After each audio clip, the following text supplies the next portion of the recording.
Hey everyone, welcome to another episode of Leadership Now with me, Dan Pontefract. Today in the house from Deloitte. Can I say good pal? Good pal, David Mallon. David is Vice President, Chief Analyst at Deloitte, and he's the market leader for Deloitte's Insight to Actions team. He and the Insights to Action team help clients to sense, analyze, and act with purpose and precision at the ever-shifting intersection of work, workforce, workplace, and industry. Part of Deloitte since 2013, so what's that, 10 years. David is a former head of research for Bersin, where I first met David, I guess about 15 years ago or so. He brings more than 20 years of experience in human capital and is a sought-after researcher, thought leader, and speaker on organization design, organizational culture, HR, talent, learning, and performance. Today, we're going to talk a little bit about Deloitte's 2023 Global Human Capital Trends Survey and Report, which polled 10,000 business people and HR leaders across every industry with 105 countries participating. The survey data is complemented by interviews with executives from some of today's leading organizations, and these insights help to shape the trends in the report. David, so good to see you. Thanks for dropping by, as we like to say. First question is about boundaries, and it's a really key point that comes up, in the report itself. And so basically, Deloitte's suggesting that the boundaries that were once assumed to kind of be the natural order of things, that work can be clearly defined by processes, that, should I say processes for my American viewers? Jobs can be categorized and contained within the organization, that work occurs within the four walls of the workplace, and that the organization can center their decision-making around shareholders and the bottom line, which is really falling away. These are wonderful kind of new boundaries that are emerging. So what do you take from what's happening with the research you've conducted, and just basically you and I kind of growing up, if you will, the past 15 years or so, and getting to this intersection point of this kind of boundaryless organizational movement? First off, thank you very much for having me, Dan, and certainly good to see you again, and nice to have an opportunity to chat. So, as you've introduced the study, we've been doing this thing that we call Global Human Capital Trends now for, actually, I think this is the 12th year of this project.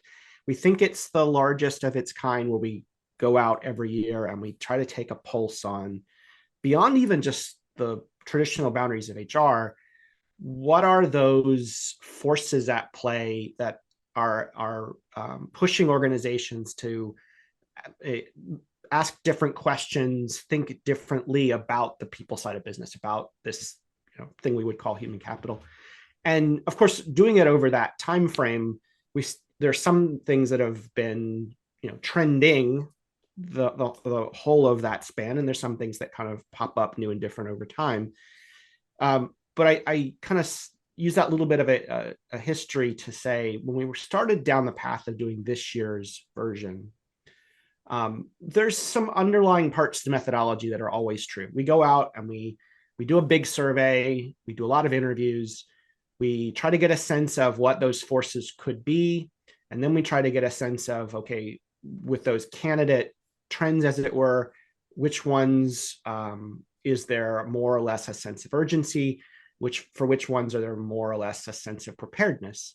And like all good consultants, we love our 2x2s. We can kind of then cross them and compare and get a sense of, okay, so that means what in terms of right now in the world, leaders in business and HR and otherwise, what should you be paying attention to? What are you probably already feeling and may not be able to put words to? And where do you go from here? It's not predictions. It really is trends. It really is sort of looking at what are the currents under the water that you may not be seeing, but you're certainly feeling. And in that context, this year, as we started down this path, myself and the other authors began to realize part of the challenge this time around was just in the labels, in the categories. It was harder to draw bright lines between the trends and say, they fit into these nice and easy boxes, because, as you noted in the introduction, these things that we have just, as in business, for essentially the history of the modern enterprise, we've just kind of come to assume. We've come to assume that we can organize work in a job. We've come to assume that work happens in a certain place, an office, a factory, a hospital, a store, what have you. we've come to assume that the workforce fits into nice, easy categories of your on balance sheet employees and maybe also some consultants and partners and so forth, right? We've come to just assume these things, and as a leader in an organization, we don't have to think about it. What we have to worry about is, what our clients, our customers want, what products we're going to create. How do we find the raw materials we need or the people that we need? Those are the questions. We didn't have to think about the work. The work was fixed. It was repeatable. Yeah. We didn't have to think about how we break it up or how we assign it or how we match it to the worker. And it's that so ultimately became kind of the core ideas behind this year's study, and is how do we deal with a world in which those basic boundaries are not as well defined as they were, at best questioned, if they still exist at all in some places. And so what? So in a leader and organization now, how do you move forward where the job as a construct isn't what you thought it was, and so on? One of the things that you're bringing out, I suppose, in one of the trends, which was new for me based on me being one of those regular observers of the Deloitte study that comes out every year, you're quoting it as think like a researcher. And I love it because ultimately you're saying, look, more specifically, there's this sort of navigation that we must undertake toward the end of jobs. And as a sidebar, your colleague Michael Griffiths has been on this show previously talking about the end of jobs and the more skills-based ethos that's required in our organizations. It also suggests, however, that there's this sort of better boundary, right, between humans and technology, which then portends to activating a different kind of future of work with things like where do we work from, what's the metaverse, what's virtual working look like, et cetera. So help me understand a little bit what Deloitte's point is with think like a researcher with that kind of extra background that I provided. Yeah, sure. So again, forgive me, I'm going to do a little bit of a rewind to kind of paint a picture going forward. So you introduced me at the start by saying, my background, I was the head of research for Bersin for most of its existence. I'm used to being in a role in which part of my personal value proposition was helping companies find answers, was to do this thing that we would call leading practice research to identify how best to do some part of the HR world, right? And so what organizations would come to me and my team for were answers, tell me how best to do this thing. Tell me how best to hire or to develop or to manage the performance of or what have you, right? And as that, my personal career in that business had evolved over time, we began to realize that actually in a world where these boundaries are increasingly fluid, changes happening at much shorter and shorter time cycles. There are disruptions like the pandemic now, but you can only imagine the single biggest bet the easiest bet we can make is that there's going to be another similar disruption at some point in the very near future. We just don't know exactly what it is. In that kind of world, the notion that you're seeking answers is itself problematic. And we, as well as other voices in the market, you might be familiar with Adam Grant, and he's been talking about this for a while too. There's this notion that we needed to not just help clients find the next answer, we need to help clients think like what my team would have done in the past. Think like an analyst, think like a researcher, see the world as a series of tests, see the world as a series of experiments, see decisions as hypotheses. And from the point of view of a leader in an organization, rather than putting your ego in the answer, in being successful because you're the smartest person in the room or you're going to get to the answer faster, put your ego in the quest, in the investigation, in the asking, not the answer. And if you're going to win on your ability to actually change your mind faster, when presented with new information, to reach different conclusions. And that was one of those kind of key underlying ideas that as we were putting this study together, we realized, we group the trends into these categories for ease of use, but also because there's some, cross themes. To be honest, most of the trends could fit into most of those cross themes, but the three that were in this theme were specific. They jumped out to us as examples of what it looks like if an organization is looking at these boundaryless challenges that are facing it. So, for example, the construct of the job kind of falling away. Well, what do we do about that? Well, this is not a moment in which we're going to tell you you're going to do X, Y, and Z, but we are trying to help a client understand maybe there are ways to more in a faster, more nimble, more agile, or more granular way get at what value needs to be created in the work and what value can the worker bring. And so a skills-based framework is just one way to do that. But what we're seeing in the world right now is lots of experimentation on that topic. No one is doing it all kind of end to end, but there's lots of trial. There's lots of figuring it out. There's lots of experimenting with different ways to approach work itself, different ways to approach what the worker can bring. And so that's this notion of one example amongst many of where approaching these problems, approaching decisions as experiments and hypotheses, not as something to plant a flag in the ground and then rally troops around, is more likely to just be, even successful is not the right word, but evolving in positive directions, if that makes sense. Well, you kind of had me at hello. And the reason being, when I went through the report was 5 years ago, before Adam, and I kid him with this about Think Again, I put out a book called Open to Think. And in it, I urged leaders and organizations to inculcate a culture of what I call dream, decide, do, repeat.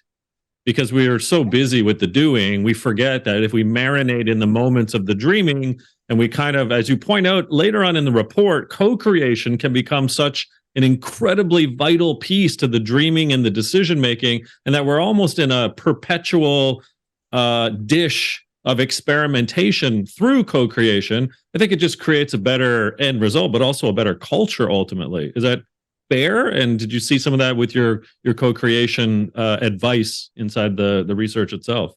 We did. We in 2021, we actually did not do a full end-to-end trends report because of just the world was almost too unstable. We didn't feel like we could do it justice.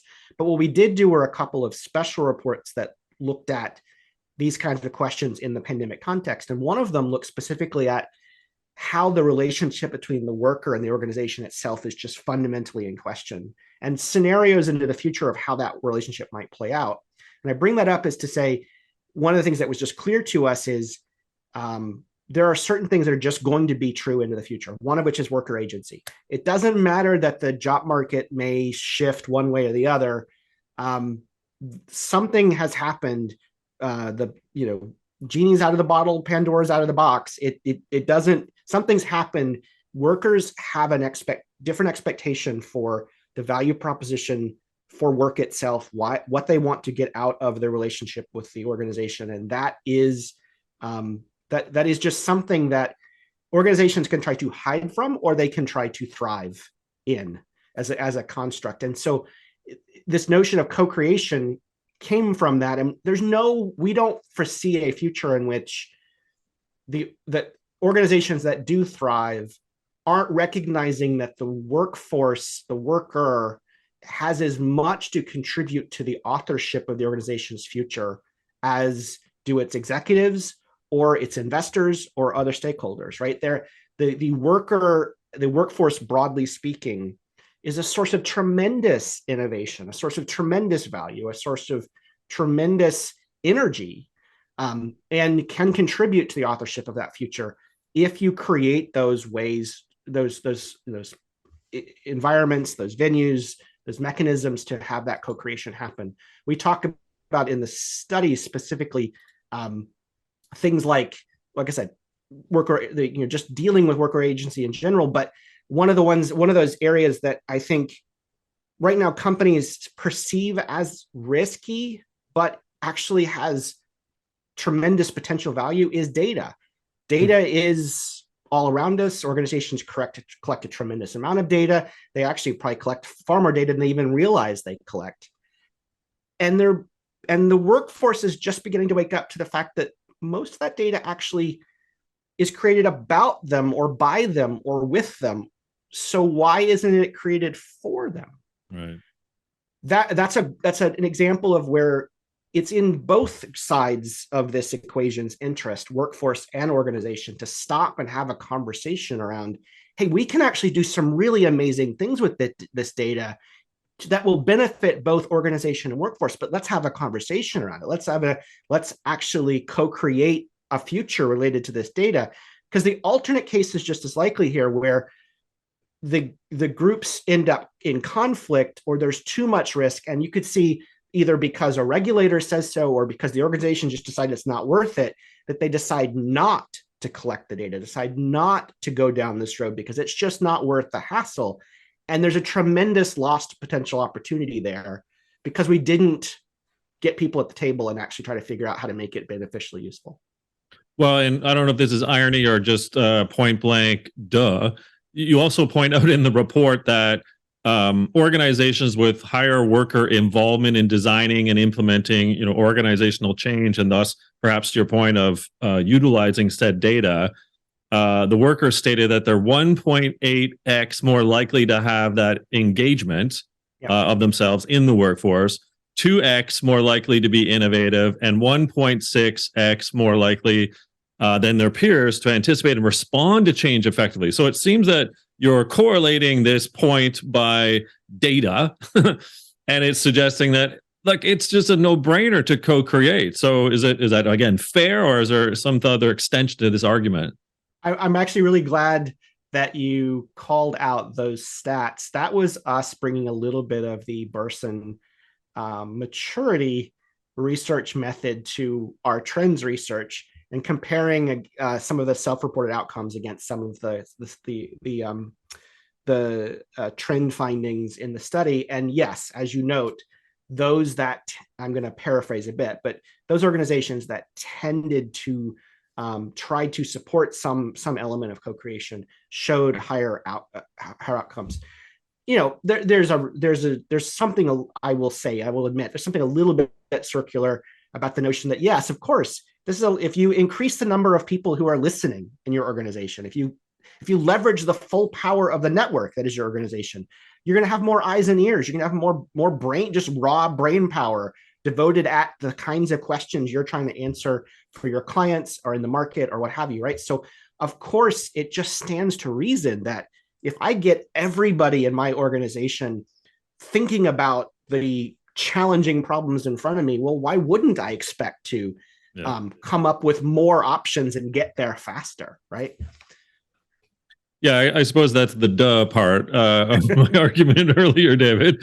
But at the same time, I mean, those that aren't doing it sort of are missing out on this incredibly important and lucrative opportunity. I mean, it's like the two heads are better than one theory times a million for so many different outcome positive effects that occur. Okay, you brought up agency just a few minutes ago, and I want to circle back to that because I have a question for you that relates ultimately about you and I and being of a certain wine vintage, I might say, and where we are right now. So is it fair to say, David, that prior to the pandemic, we were heading down the path, of a greater sense of agency that was desired by the team member? The pandemic hits, and as you point out, the genie's well out of the bottle. But did it exacerbate, and is there sort of a point of no return now where if the employer and senior leaders aren't actually addressing said elephant in the room, which is the desire for agency or else ... then what is it that they stand for if they're not actually addressing it? Well, let me, I guess, come at that just to say, sort of simply to say that I would say we've been talking about a rise in the power of the individual actually for several years. It's been a theme of many of our trend studies over the last probably decade, I would say. Mm-hmm. And some of the maybe the foundations, the platforms, the venues in which that are kind of that have helped to make that happen. Some of that's technology, having the microphone, the that is social media, for example, or ways to better connect different kinds of workers to each other, ways to communicate faster, broader across audiences, et cetera. All that's part of it.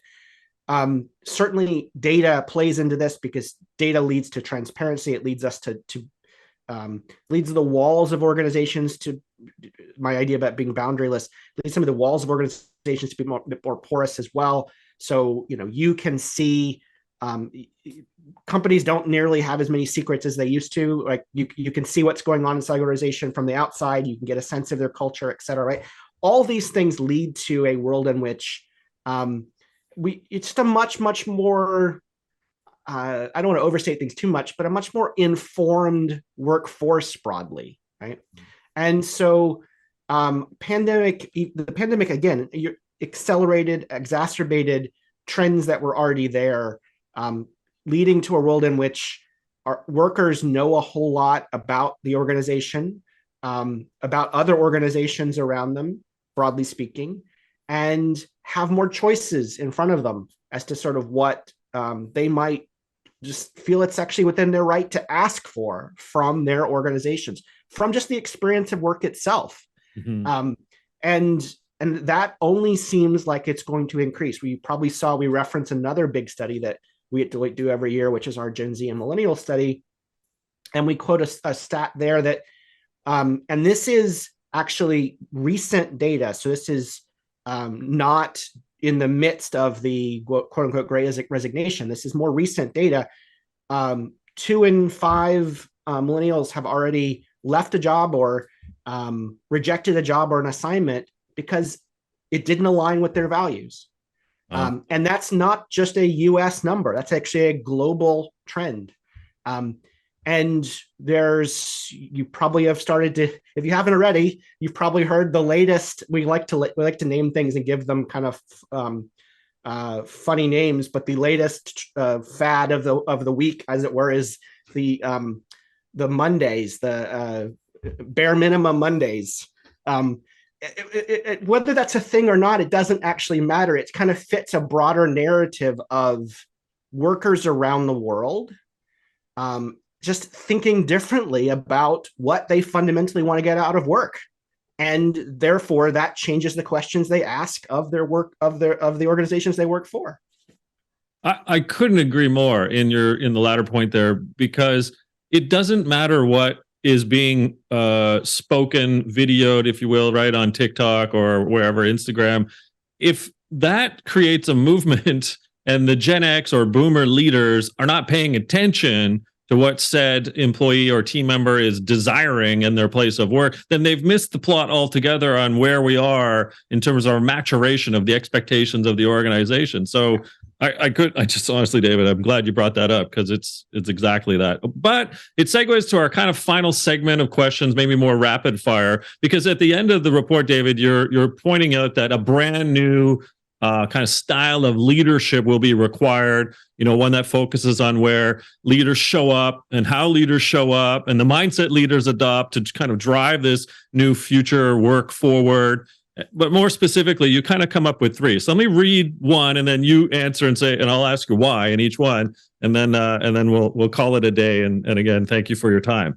So one of them is A, use experimentation to inform better solutions, foster learning, and accelerate value. So why is that a new leadership style requirement? Well, it matches up exactly to the overall theme you referenced earlier of thinking like a researcher, of framing the challenge, framing every decision as an experiment. If you frame the key decision in front of you as experiments, it means that you will look for information. You will naturally seek alternative cases. You'll naturally seek to be proven wrong. Yeah. And that will only lead to better answers. Love it. Okay. The second of 3 deals with relationships, and you suggest that to cultivate deep and intimate relationships with team members, the workers, across the broader ecosystem through co-creation. So again, back to the earlier point, but again, just summarizing, why is that so important, these relationship building moments? Well, if you are going to have that ability to co-create with your workforce, and we mean the broadest sense of the workforce, and you're going to invite them to help author the future of the organization with you, it only stands to reason that you need to get to know them. You need to get to know them at a much deeper level. Their aspirations. What do they want out of work? I'll go back to the data example. What would they find valuable in terms of how we might use that data that we collect with them, about them, for them? That just means that we need to sit down and have what is essentially a human conversation. Who are you? Shock horror. We have to do that, David. Geez, shame on you. Are you kidding me? All right, which segues very nicely to the third and final one, which is to widen the aperture of one's decision making to fully understand its impact with the human agenda in mind. Really? We got to be human about this whole thing? Come on, David. This is trash talking, really, isn't it? Well, I don't know about that. The third set of trends, which we haven't necessarily gotten as much chance to talk about today, all do speak to this notion, and it is part of obviously the broader theme that's going on in the business world today around things like stakeholder capitalism and just and the changing notions of theories of the firm. Why does the organization exist? What is its purpose, et cetera? All that's part of this, and in some of the other work that Deloitte does, we talk about this notion of just sort of externalities. How does the firm keep track of and account for externalities, just the things it has to deal with, whether that's sustainability or risks broadly. And we're in a point in time where, partly because everyone's gun shy with the pandemic, C-suites and boards are grappling with this ever growing list of contingencies, things that could go wrong, things that could cause the same level of disruption that the pandemic just did. And that's environment, that's societal, it's technological, it's political, the list goes on and on and on. In that context, how do we recognize that we are organizations of humans, that humans are often part of the issue, behind whatever the challenges are, but these issues directly impact humans, and organizations, as they look to solve these problems, need to be cognizant of the humans and the impact to humans inside those organizations, outside those organizations, obviously our customers and our societies and so forth, that we can't not take this sort of holistic view of both who we're doing this for, but who it also will impact down the line. I always like chatting with you because you are the definition of a very kind, caring human being, David. Thank you so much, Vice President, Chief Analyst, and Market Lead for Deloitte's Insights Action Team. Where can we find out more about you, Deloitte, and perhaps the survey report itself? So the report you can find at deloitte.com/human capital trends, and my team action.deloitte.com. That's fantastic. David, can't thank you enough. Really loved your work previously, love your work now. It's just, you're giving such great thought leadership to the evolution of our organizations and leaderships in general. So thank you so much for what you do for us, those of us that are also trying to help the world make it a better place. Thank you, Dan. Happy to chat. All right, everyone. That was David Mallon, again, Vice President, Chief Analyst, and the Market Head and Lead of Insights to Action at Deloitte. You've been watching another episode of Leadership Now. Thanks for tuning in.